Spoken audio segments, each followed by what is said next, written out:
Good morning, everybody, and welcome to week 2 of the UK lockdown.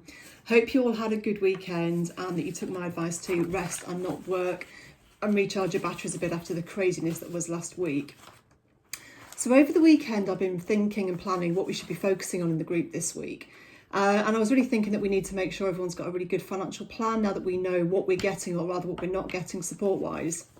And I think we still obviously do need to do that. Whatever certainty we've got, we need to get it into our plans and know how we're going to get through the next 3 or potentially 6 months, as they're talking about today. So we do need to do that. But this morning I've woken up feeling pretty pissed off, actually. I'm pretty churned up about this. I think Friday there was just an exhausted acceptance of all the speculation and all the waiting. This acceptance of if we're self-employed, if we're company directors, we're likely going to get nothing or very little. And I think we kind of accepted that last week, but I'm not feeling that this morning. It feels like we've got to do something. We've got to at least try, because most small company directors don't earn a lot of money. Most self-employed people don't earn a lot of money.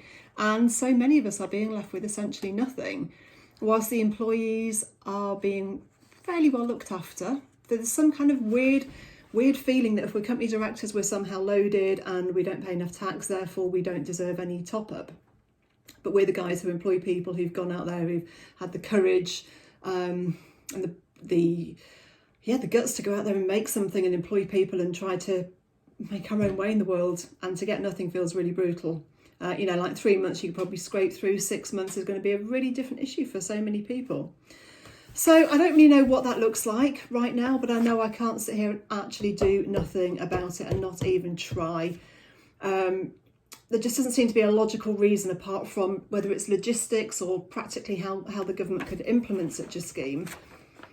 But, and being self-employed, earning over 50k pre-tax profit, why is that excluded? I don't see employees of over 50k being told they don't get support. Is the assumption that they should have put money away and they don't qualify?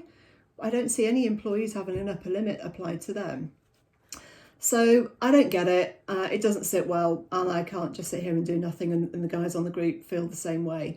So we're going to be talking at 10:30, putting some kind of plan or thoughts together. And I think maybe a poll might be a good idea, just to gauge how many in our group are affected by this, because this group's here to work for you. We want to make a difference, support you through this, and do as much as we practically can to be a voice and be heard. Now, there is a petition out there that a lot of you may have seen. We hadn't got behind it last week because we didn't particularly like the wording on it. However, this morning it is up at 144,000 signatures, so it's definitely gained a ton of momentum over the weekend. So and if it appears to be that the most well-supported petition, we ought to get behind that as well. It doesn't cover the self-employed piece, it doesn't cover the other people falling through the gaps, but it does cover the company director piece. So let me know your thoughts. This is your group. We are here to support you and support each other. And let's see if we can achieve something together. That's my thoughts so far. We'll keep you posted as the day goes on. Have a great Monday. Bye.